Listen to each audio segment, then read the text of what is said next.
മുംബൈ ഇന്ത്യൻസിന്റെ ശവപ്പെട്ടിയിൽ നോക്കുവാണെങ്കിൽ അവസാനത്തെ ആണി അടിച്ചു CSK. എന്തായാലും ടാറ്റ ബൈ ബൈ കഥം. ആറാമത്തെ വർഷം ആറാമത്തെ കിരീടം വരുമെന്ന് പറഞ്ഞ് നോക്കിയിരുന്ന അവർ ഓണർമാരും ഫാൻസും ദാ അതായെന്ന് പറഞ്ഞാൽ മതി. പവനായി ശവമായെന്ന് പറയുന്ന പോലെ മുംബൈ ഇന്ത്യൻസ് ശവമായി. ഇനിയിപ്പം പെട്ടിക്കകത്ത് കയറ്റി നേരെ വാങ്കഡെ കൊണ്ട് ഇറക്കണോ അതോ മുംബൈയുടെ എയർപോർട്ടിൽ കൊണ്ട് ഇറക്കണോ എന്നുള്ളത് ഓണർമാർ തീരുമാനിക്കുക. ബ്രില്യൻ്റ് ആയിട്ടുള്ള ഒരു പെർഫോമൻസ് കാഴ്ചവെക്കുന്നു CSK.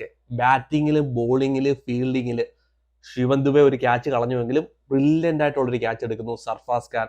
അതുപോലെ രാമകൃഷ്ണ ഘോഷ് വന്നിട്ട് ഒരു ബ്രില്യൻ്റ് ആയിട്ടുള്ള ക്യാച്ച് എടുക്കുന്നു.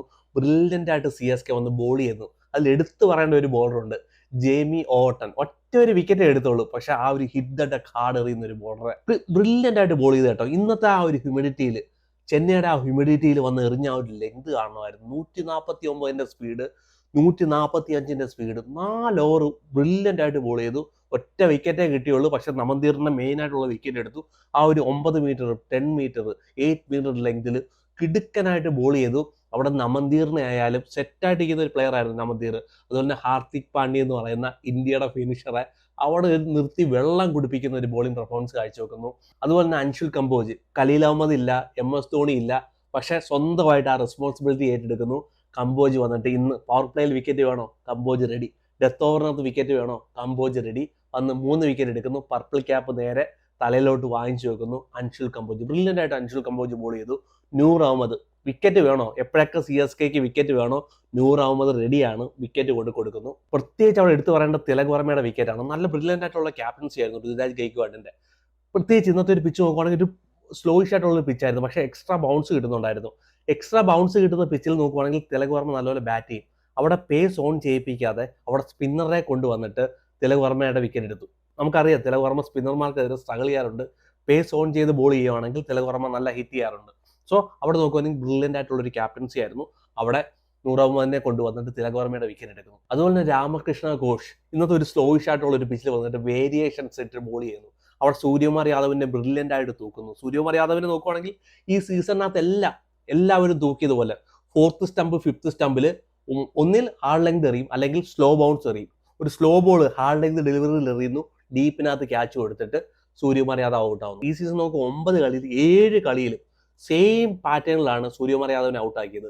ആ ഒരു 7 സ്റ്റംപ് 6 സ്റ്റംപിനകത്ത് പ്ലാൻ ചെയ്തിട്ട് ആ ഒരു ഹാർഡ് ലെങ്ത് ഡെലിവറിയിൽ സൂര്യകുമാർ യാദവിനെ ഇന്നും തൂക്കുന്നു. ബ്രില്യൻ്റ് ആയിട്ടുള്ള ബോളിംഗ് പെർഫോമൻസ് ആയിരുന്നു നോക്കുവാണെങ്കിൽ CSKയുടെ അവിടെ. ഋതുരാജ് ഗെയ്ക്വാഡിനെ നോക്കുവാണെങ്കിൽ ബ്രില്യൻ്റ് ആയിട്ടുള്ള ഒരു ക്യാപ്റ്റൻസി ആയിരുന്നു. ബോളിംഗ് റൊട്ടേഷൻ നോക്കുവാണെങ്കിൽ ബ്രില്യൻ്റ് ആയിരുന്നു. ആദ്യമേ കുറച്ച് മിസ്റ്റേക്ക് കാണിച്ചു ഋതുരാജ് ഗെയ്ക്വാഡ്. അവിടെ നോക്കുവാണെങ്കിൽ പ്രശാന്ത് വീറിനെ ഇന്ന് കൊണ്ടുവന്നു. 5ാമത്തെ ഓവറിനകത്ത് നോക്കുവാണെങ്കിൽ റിക്കൾട്ടനെതിരെ എറിഞ്ഞു. നോക്കുവാണെങ്കിൽ ഒരു മാച്ചപ്പേ അല്ല. പ്രത്യേകിച്ച് ലെഫ്റ്റ് ഹാൻഡ് സ്പിന്നർ വന്നിട്ട് ലെഫ്റ്റ് ഹാൻഡർമാർക്കെതിരെ എറിയോ എന്ന് വെച്ചാൽ ഇച്ചിരി ഡിഫിക്കൽട്ടാണ്. പ്രത്യേകിച്ച് ഓർത്തഡോക്സ് സ്പിന്ന് മാത്രം എറിയുന്ന ഒരു ബോളറാണ് പ്രശാന്ത് വീർ. അല്ലാതെ അഖിൽ ഹുസൈനെ കൂട്ട് ആം ബോളും ഓർത്തഡോക്സ് ബോളും away from the left hander ഒന്നും എറിയാൻ കഴിയുള്ള ഒരു ബോളർ അല്ല. അവിടെ ആ ബോളറിനെ കൊണ്ടുവന്നിട്ട് ഒരു 3 സിക്സാ റിക്കൾട്ടൻ ആ ഓവറിനകത്ത് വഴങ്ങിയത്. ഒരു 18 റൺസ് കൊടുത്തു. അവിടെ നോക്കുകയാണെങ്കിൽ നല്ല ബ്രില്യൻ്റ് ആയിട്ടുള്ള ഒരു ക്യാപ്റ്റൻസി കാഴ്ച വെക്കുന്നു. മുംബൈ ഇന്ത്യൻസിനെ ഒരു 159 റൺസിനകത്ത് ഈ പിച്ചിനകത്ത് വരിഞ്ഞു മുറുക്കുന്നു. ബാറ്റിങ്ങിനകത്ത് കാർത്തിക് ശർമ്മയെ കൂട്ടുപിടിച്ച് ഒരു 98 റൺസിന്റെ ഒരു പാർട്ണർഷിപ്പ്. ഋതുരാജ് ഗെയ്ക്വാഡിന് പറ്റിയ ഒരു പിച്ചാണ്. ഒരു സ്ലോയിഷ് ആയിട്ടുള്ള ഒരു പിച്ചാണ്. ഒരു ആങ്കർ ഇന്നിങ്സ് കളിക്കാൻ പറ്റുന്ന ഒരു പിച്ചാണ്. വന്ന് ബാക്ക് ടു ബാക്ക് കണ്ട 50 എടുക്കുന്നു. കഴിഞ്ഞ കളി ഗുജറാത്ത് ടൈറ്റൻസിനെതിരെ എടുക്കുന്നു. പക്ഷെ അവിടെ പരാജയപ്പെട്ടുവെങ്കിലും മുംബൈ ഇന്ത്യൻസിനെതിരെ ക്രൂഷ്യൽ ആയിട്ടുള്ള ഒരു നോക്ക് കാഴ്ചവെക്കുന്നു. വിക്കറ്റ് അവിടെ കളയാതെ ടീമിനെ വിജയിപ്പിക്കാൻ വേണ്ടി ഒരു ബ്രില്യൻ്റ് ആയിട്ടുള്ള ബാറ്റിംഗ് പെർഫോമൻസ് കാഴ്ചവെക്കുന്നു. പിന്നെ കാർത്തിക് ശർമ്മ ഇമ്പാക്ട് ഇല്ല എന്ന് പറഞ്ഞാൽ നമ്മളെല്ലാവരും കിടന്ന് കരയുമായിരുന്നു. ഇന്നൊരു ഇമ്പാക്ട് ആയിട്ടുള്ള ഇന്നിങ്സ് കാഴ്ചവെക്കുന്നു. Made in half century IPL ഒന്ന് കണ്ടെത്തുന്നു. ക്യാപ്റ്റനുമായിട്ട് ചേർന്ന് തന്റെ ടീമിനെ വിജയിപ്പിക്കുന്നത്. 4ാം നമ്പറിലാണ് വന്നത് കാർത്തിക് ശർമ്മയാണ്. അഖിൽ ഹുസൈനെ നോക്കുകയാണെങ്കിൽ ഇന്ന് കളിപ്പിച്ചില്ല. എന്താണെന്നറിയില്ല, വല്ല ഇഞ്ചുറി ആണോ അതോ പ്രശാന്ത് വീറിനെ കൂട്ടി ഒരു ബാറ്റ്സ്മാനെ ഇവർക്ക് നമ്പർ 8 വേണ്ടതുകൊണ്ടാണോ എന്നറിയില്ല. അഖിൽ ഹുസൈനെ കളിപ്പിച്ചില്ല. പക്ഷെ അഖിൽ ഹുസൈനും നൂർ അഹമ്മദും കൂടി ചേർന്നുള്ള ഒരു കോംബോ നോക്കുവാണെങ്കിൽ വർക്ക്ഔട്ട് ആവുന്ന ഒരു കോംബോയാണ്. കഴിഞ്ഞ കളിയിൽ നോക്കുവാണെങ്കിൽ 18 റൺസിൽ 4 വിക്കറ്റ് എടുത്ത ഒരു പ്ലെയറാണ് മുംബൈ ഇന്ത്യൻസിനെതിരെ അഖിൽ ഹുസൈൻ. ഇഞ്ചുറി അല്ല അതോ ഒരു മാച്ചപ്പിന് വേണ്ടി എന്താണെന്നറിയില്ല മാറ്റി വെച്ചത്. പക്ഷെ ഇന്നത്തെ പിച്ചിൽ അഖിൽ ഹുസൈനും കൂടെ ഉണ്ടായിരുന്നെങ്കിൽ മുംബൈ ഇച്ചിരിയും കൂടെ മുംബൈ ഒരു 100 റൺസിനകത്ത് മുംബൈ തീർന്നേനെ എന്നാണ് എനിക്ക് തോന്നുന്നത്. സോ ഇന്നത്തെ മത്സരത്തിലോട്ട് വരുവാണെങ്കിൽ മുംബൈ ഇന്ത്യൻസ് എന്ത് പറയാനാ, ടോസിൽ തന്നെ ഹാർദിക് പാണ്ഡ്യ ടീമിനെ പരാജയപ്പെടുത്തി. ടോസ് കിട്ടുന്നു, ഹാർദിക് പാണ്ഡ്യ പറയുന്നു ഞങ്ങൾ ബാറ്റ് ചെയ്യുക. എവിടെ? സ്ലോയിഷ് ആയിട്ടുള്ളൊരു പിച്ചിൽ. കഴിഞ്ഞ കളിയിൽ ഗുജറാത്ത് ടൈറ്റൻസ് ഏത് സ്കോറിലാണോ ഫസ്റ്റ് ബാറ്റ് ചെയ്ത CSK ഒതുക്കിയത്, അതേ ഒരു സ്കോറിനകത്ത് മുംബൈ CSK ഒതുക്കുന്നു. സെക്കൻഡ് ഇന്നിങ്സ് അല്പവും കൂടെ ബെറ്റർ ആണ് ഈ ഒരു ബ്ലാക്ക് സോയിൽ പിച്ച്. നമുക്കറിയാം ബ്ലാക്ക് സോയിൽ പിച്ച് ആദ്യമേ നോക്കുവാണെങ്കിൽ ഇച്ചിരി ഡിഫിക്കൽട്ട് ആവും. സെക്കൻഡ് ഇന്നിങ്സ് ഒക്കെ ആകുമ്പോഴത്തേനും 25 ഓവറൊക്കെ കഴിയുമ്പോഴത്തേന് പിന്നെ ബാറ്റിംഗ് ഫ്രണ്ട്ലി ആയിട്ട് മാറും. ഇന്ന് ഒരു രീതിയിലുള്ള ഒരു സ്ട്രഗിൾ നോക്കുവാണെങ്കിൽ CSKയുടെ ബാറ്റ്സ്മാൻമാർക്ക് കണ്ടില്ല. 2 വിക്കറ്റ് അവിടെ പോയെങ്കിലും അവർ വന്നിട്ട് ഈസി ആയിട്ട് ഒരു സ്റ്റേജിൽ പോലും ഗൈക്വാഡും കാർത്തിക് ശർമ്മയുടെ കളിക്കുമ്പോഴത്തേതാ ഇവർ തോക്കും അല്ലെങ്കിൽ ഇപ്പം വിക്കറ്റ് പോകും നമുക്ക് തോന്നിയതേ ഇല്ല. അവർ സിമ്പിളായിട്ട് വന്നിട്ട് മത്സരത്തെ വിജയിപ്പിച്ചു. സോ ടോസിൽ തന്നെ ഹാർദിക് പാണ്ഡ്യ ടീമിനെ പരാജയപ്പെടുത്തി. ഫോം ഇല്ലാത്ത ഒരു ടീമിനെ ബാറ്റ് ചെയ്യാം, നല്ലൊരു റൺസ് കണ്ടെത്താം എന്ന് പറഞ്ഞുകൊണ്ട് 159 റൺസാണ് കണ്ടെത്തിയത്. പവർ പ്ലേക്കകത്ത് 57 റൺസിനകത്ത് 1 വിക്കറ്റ് പോയൊരു ടീം, 11 ഓവറിനകത്ത് 100 റൺസ് കണ്ടെത്തിയ ഒരു ടീം 3 വിക്കറ്റ് നഷ്ടത്തിൽ. അവസാനത്തെ 10 ഓവറിനകത്ത് അല്ലെങ്കിൽ 9 ഓവറിനകത്ത് ഇവർ എടുക്കുന്ന കേവലം 59 റൺസാണ്. നോക്കുവാണെങ്കിൽ നല്ലൊരു പവർ പ്ലേ കിട്ടി. പക്ഷേ അവസാനത്തെ ലാസ്റ്റ് 10 ഓവർ കൊണ്ട് കളഞ്ഞു. അതിലെ ലാസ്റ്റ് 5 ഓവർ പരിശോധിക്കുകയാണെങ്കിൽ 39 റൺസ് എടുത്ത് 3 വിക്കറ്റ് കൊണ്ട് കളഞ്ഞു.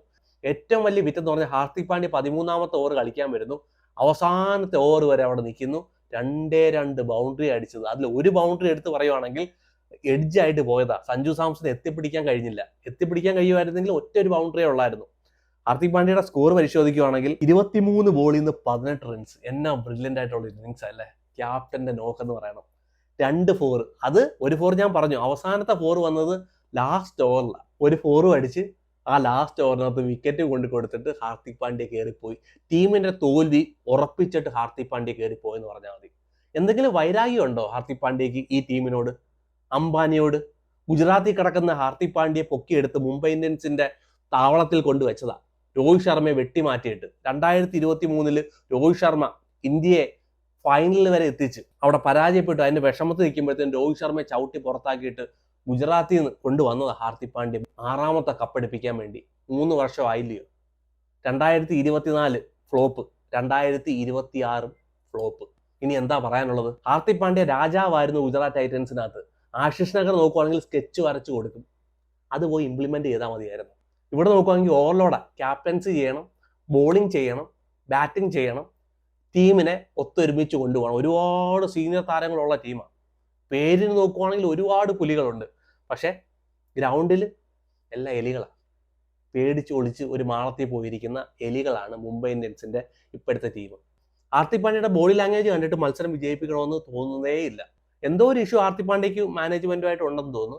ടീം നോക്കുവാണെങ്കിൽ സപ്പോർട്ട് ചെയ്യുന്നില്ല. ആകെയും പോകെ ഒരു നവന്തീർ ഉണ്ട്. റിക്കൾട്ടൻ അങ്ങുഞ്ഞ ഒരു പെർഫോമൻസ് കാഴ്ചവെക്കും. സൂര്യകുമാർ യാദവ് സെയിം ആറ്റിറ്റ്യൂഡ്, ഭയങ്കര പെർഫോമൻസ് 0. തിലക് വർമ്മ ഒരു കളിയിൽ കളിച്ചു, ബാക്കിയുള്ള കളിയിലൊക്കെ ഇങ്ങനെ. രോഹിത് ശർമ്മ സത്യം പറഞ്ഞാൽ വെളിയിരുന്ന് തല ചൊറിയുകയാണ്, തല പുകയുമാണ്. ആ മനുഷ്യൻ പൊന്നു പോലെ കൊണ്ടുപോയൊരു ടീമാണ്. CSKക്കെതിരെ 2 മത്സരം ഹോമിൽ തോറ്റു. അവരുടെ ഹോമിൽ പോയി, CSKയുടെ ഹോമിൽ പോയി, അവിടെയും തോറ്റു. ആ മനുഷ്യൻ പൊന്നു പോലെ കൊണ്ടു നടന്നൊരു ടീമാണ്. പിന്നെ ഹാർദിക് പാണ്ഡ്യയുടെ ക്യാപ്റ്റൻസി എടുത്ത് പറയേണ്ടത് ബോളിങ്ങിനകത്താണ്. ഇന്ന് ബുംറയെ കൊണ്ടുവരുന്നില്ല. ഫസ്റ്റ് ഓവറിനകത്ത് ബോൾട്ടിനെ കൊണ്ടുവരുന്നു. 2ാമത്തെ ഓവർ തന്നെ ബുംറ സഞ്ജു സാംസനെ പറഞ്ഞു വിടുന്നു. ബ്രില്യൻ്റ് ആയിട്ട് ബോൾ ചെയ്തു. പിന്നെ അടുത്ത ഓവർ പിന്നെയും ബോൾട്ടിന് കൊടുക്കുന്നു. 17 റൺസാണ് വഴങ്ങി.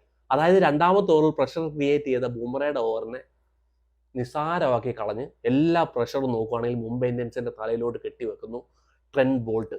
എത്രയോ ദിവസങ്ങളായിട്ട് ട്രെന്റ് ബോൾട്ടിനെ നമ്മൾ പറയുക കളിപ്പിക്കല്ലേ. ആ കോർവിൻ ബോഷിനെയാണ് കളിപ്പിക്കുന്നത്. ബാറ്റ് കൊണ്ട് പെർഫോമൻസ് ചെയ്യും, ബോളിംഗ് പെർഫോമൻസും കാഴ്ചവെക്കും. ട്രെന്റ് ബോൾട്ടിന്റെ ഈ സീസൺ പരിശോധിക്കുകയാണെങ്കിൽ പവർ പ്ലേയിൽ, അതായത് പവർ പ്ലേയിലെ സ്പെഷ്യലിസ്റ്റ് ആണ്. ഇപ്പോഴും ഏറ്റവും കൂടുതൽ വിക്കറ്റ് ആർക്കാണ് പവർ പ്ലേയിൽ ഉള്ളതെന്ന് ചോദിച്ചാൽ IPLനകത്ത് ട്രെന്റ് ബോൾട്ടാണ്. 8 ഓവർ പവർ പ്ലേക്കകത്ത് 109 റൺസ്, 0 വിക്കറ്റ്. 0 വിക്കറ്റാണ് പവർ പ്ലേക്കകത്ത് ഉള്ളത്. എക്കണോമി പരിശോധിക്കുകയാണെങ്കിൽ 13.62 ട്രെന്റ് ബോൾട്ടിന്റെ എക്കണോമി. ഇന്നും വന്ന് അടി വാങ്ങിച്ചു കൂട്ടി ടീമിനെ പരാജയപ്പെടുത്താൻ വേണ്ടി മുമ്പിൽ നിന്നു. ആ ഒരു ബോളറിനെ 3ാമത്തെ ഓവർ പരീക്ഷിക്കുന്നതിന് പകരം സ്ലോ ഷോട്ട് ഉള്ളൊരു പിച്ചിൽ ഹാർദിക് പാണ്ഡ്യ എവിടെ പോയി ഒളിച്ചിരിക്കുമായിരുന്നു? ഹാർദിക് പാണ്ഡ്യ ക്രിഷ് ഭഗതിന്റെ പുറകിൽ പോയി ഒളിച്ചിരിക്കുമായിരുന്നു. ഹാർദിക് പാണ്ഡ്യ 5ാമത്തെ ഓവർ പിന്നെയും ക്രിഷ് ഭഗതിന് കൊടുക്കുന്നു. അവിടെയും 18 റൺസ് വഴങ്ങുന്നു. രോഹിത് ശർമ്മ അവിടെ നിന്ന് പറയുക, വളരെ സ്ലോ എറി, നീ ഇങ്ങനെ ഹാർഡ് ലെങ്ത് എറിയാതിരി, എറിയുന്നത് മൊത്തം ലെഗ് സൈഡിലാണ്. ഈസി ആയിട്ട് ഉറുവിൽ പട്ടേൽ വന്നിട്ട് ആ ഓവറിനകത്ത് ടച്ച് തകർത്തു എന്ന് പറഞ്ഞാൽ മതിയല്ലോ. അശ്വിനി കുമാർ എവിടെ? നിങ്ങൾക്ക് വേണ്ടി ബ്രേക്ക് ത്രൂകൾ കൊണ്ടുവന്ന ഒരു ബോളറാണ്. കഴിഞ്ഞ കളി അടി ഉണ്ടെന്ന് പറഞ്ഞുകൊണ്ട് അശ്വിനി കുമാറിനെ പുറത്തിരുത്തി. എന്നാൽ നിങ്ങൾ എന്താ ബുംറയെ പുറത്തിരുത്താത്തത്? എന്നാൽ നിങ്ങൾ എന്താ ട്രെന്റ് ബോൾട്ടിനെ പുറത്തിരുത്താത്തത്? ഞാൻ പറഞ്ഞല്ലോ, പവർ പ്ലേക്കകത്ത് 1 വിക്കറ്റ് പോലും ഇല്ലാത്ത ഒരു ബോളറാണ് ട്രെന്റ് ബോൾട്ട്. എന്താ നിങ്ങൾ പുറത്തിരുത്താത്തത്? 9 കളിയിൽ കേവലം 3 വിക്കറ്റേ ഉള്ളൂ ബുംറയ്ക്ക്. ബുംറ എന്താ നിങ്ങൾ പുറത്തിരുത്താത്തത്? അശ്വിനി കുമാർ ഒരു കളിയിൽ അടി കൊള്ളുമ്പോഴത്തേന് അശ്വിനി കുമാർ പുറത്താകുന്നു, ഭഗതിനെ കൊണ്ടുവരുന്നു. അതാണ് ഹാർദിക് പാണ്ഡ്യയുടെ ക്യാപ്റ്റൻസി. ഹാർദിക് പാണ്ഡ്യ ബോൾ ചെയ്യാൻ വരുന്നത് 10ാമത്തെ ഓവറിലാണ്. അപ്പോഴത്തേക്ക് ഏകദേശം കളി തോറ്റുവര്. പിന്നെ ഏകദേശം ഒരു 50 റൺസോളം മതിയായിരുന്നു CSK സംബന്ധിച്ചിടത്തോളം അവിടെ. അവിടെ നോക്കുവാണെങ്കിൽ ബുംറയുടെ 1 ഓവർ ഡിപ്പോസിറ്റ് ചെയ്യുന്നു. ഇന്ന് ബുംറ എറിഞ്ഞത് കേവലം 3 ഓവറാണ്. കാർത്തിക് ശർമ്മയും ഋതുരാജ് ഗൈക്വാഡും കൂടെ കളിക്കുമ്പോഴത്തേന് ആ ഒരു പാർട്ണർഷിപ്പ് പൊളിക്കാൻ വേണ്ടി ബുംറ എന്തുകൊണ്ട് കൊണ്ടുവന്നില്ല? ബുംറയുടെ 1 ഓവർ ഡിപ്പോസിറ്റ് ചെയ്ത് വെച്ചു. ആ ഒരു സ്റ്റേജ് 7 മുതൽ 10 വരെയുള്ള ഒരു സ്റ്റേജിനകത്ത് ബുംറയെ കൊണ്ടുവരേണ്ടതായിരുന്നു. 1 ഓവറും കൂടെ ബുംറയ്ക്ക് കൊടുക്കേണ്ടതായിരുന്നു. അവിടെ ഒരു ബ്രേക്ക് ത്രൂ കിട്ടുമെന്ന് നോക്കേണ്ടതായിരുന്നു. രാമകൃഷ്ണ ഘോഷയൊക്കെ വന്നിട്ട് ബ്രില്യൻ്റ് ആയിട്ട് സ്ലോ ബൗൺസർ ഒക്കെ എറിഞ്ഞ സ്ഥാനത്ത് ഒരു സ്ലോയിഷ് ആയിട്ടുള്ള ഒരു പിച്ചിൽ ബോൾ ചെയ്യാൻ വരുന്നില്ല ഹാർദിക് പാണ്ഡ്യ എന്ന് പറയുന്ന ക്യാപ്റ്റൻ. ക്യാപ്റ്റന്മാരെ മുമ്പിൽ നയിക്കണമെന്നാണ് പറയുന്നത്. പക്ഷേ ഈ ക്യാപ്റ്റൻ പിന്നിൽ നിന്ന് നയിക്കുവാണ്, പിന്നിൽ നിന്ന് കുത്തുവാണ് മുംബൈ ഇന്ത്യൻസിനെ ഹാർദിക് പാണ്ഡ്യ. പിന്നെ മുംബൈ ഇന്ത്യൻസിൽ നിന്ന് ഇറങ്ങിയത് കേവലം 6 ബാറ്റ്സ്മാൻമാരുമായിട്ടാണ്. റോബിൻ മിൻസ് എന്ന് പറഞ്ഞ ഒരു പ്ലെയർ ആരാണെന്നോ എന്താണെന്നോ നമുക്കറിയത്തില്ല. ജാർഖണ്ഡിന് വേണ്ടി കളിച്ചിട്ടുണ്ട്, ഇഷാൻ കിഷന്റെ ടീമിലൊക്കെ കളിക്കുന്നത്. പക്ഷേ ഒരു ഇന്റർനാഷണൽ മത്സരത്തിൽ ലാസ്റ്റ് 2 കളിയിൽ എന്താണ് റോബിൻ മിൻസിന്റെ പ്രകടനം, എന്താണ് തന്റെ ഒരു പ്രോപ്പർ ടീം എന്ന് പോലും മനസ്സിലാക്കാൻ വേണ്ടി നോക്കുവാണെങ്കിൽ ഹാർദിക് പാണ്ഡ്യയ്ക്ക് കഴിയുന്നില്ല. റോബിൻ മിൻസിനെ കൊണ്ടുവരുന്നു. അവിടെ 6 ബാറ്റ്സ്മാൻമാരുമായിട്ടാണ് നോക്കുവാണെങ്കിൽ ഇന്ന് മുംബൈ ഇന്ത്യൻസ് കളിച്ചത്. ഓരോ ടീമിലൊക്കെ 9 വരെ ബാറ്റ്സ്മാൻമാരാണ്. 9 നമ്മൾ വേണമെങ്കിൽ 10 നമ്മളും കളിക്കാനുള്ള പ്ലേയേഴ്സ് ഉണ്ട്. അവിടെയാണ് ഫോം ഇല്ലാത്ത സൂര്യകുമാർ യാദവ്, തിലക് വർമ്മ, ഹാർദിക് പാണ്ഡ്യ 3 പേർക്ക് ഫോം ഇല്ല. അവിടെ നോക്കുവാണെങ്കിൽ 6 വരെയാണ് മുംബൈ ഇന്ത്യൻസിന്റെ ബാറ്റിംഗ്. ഒന്നും പറയാനില്ല, അംബാനി സാറ് അനുഭവിക്കുക. അങ്ങനെ CSK നോക്കുവാണെങ്കിൽ ബ്രില്യൻ്റ് ആയിട്ടുള്ള പെർഫോമൻസ് കാഴ്ചവെക്കുന്നത്. ഇവർക്കൊരു ബോളിംഗിലായിരുന്നു ഒരു പ്രശ്നം. ആ ഒരു പ്രശ്നങ്ങളൊക്കെ നോക്കുവാണെങ്കിൽ ഇവർ ആൾമോസ്റ്റ് സോൾവ് ചെയ്തു. കാർത്തിക് ശർമ്മ നോക്കുവാണെങ്കിൽ ബാറ്റിംഗിൽ പെർഫോമൻസ് കാഴ്ചവെക്കുന്നു. ഉർവിൽ പട്ടേൽ നോക്കുവാണെങ്കിൽ ഒരു ഇമ്പാക്റ്റ് ആയിട്ടുള്ള ഇന്നിംഗ്സ് കാഴ്ചവെക്കുന്നു. ഋതുരാജ് ഗൈക്വാഡ് നോക്കുവാണെങ്കിൽ സഞ്ജു സാംസൺ ഔട്ട് ഓഫ് ഫോമിലോട്ട് പോകുമ്പോഴത്തേന് ഋതുരാജ് ഗൈക്വാഡ് മുമ്പിൽ നിന്ന് നയിക്കുന്നു. സോ എന്തുകൊണ്ട് നോക്കുവാണെങ്കിൽ ഇവർക്കൊരു പ്രതീക്ഷകൾ നൽകുന്നുണ്ട്. സോ ഗുജറാത്ത് ടൈറ്റൻസിന്റെ ജയപരാജയങ്ങൾ നോക്കുവാണെങ്കിൽ ഇനി CSK ടീമിനെ സംബന്ധിച്ചിടത്തോളം നിർണായകമായിരിക്കും.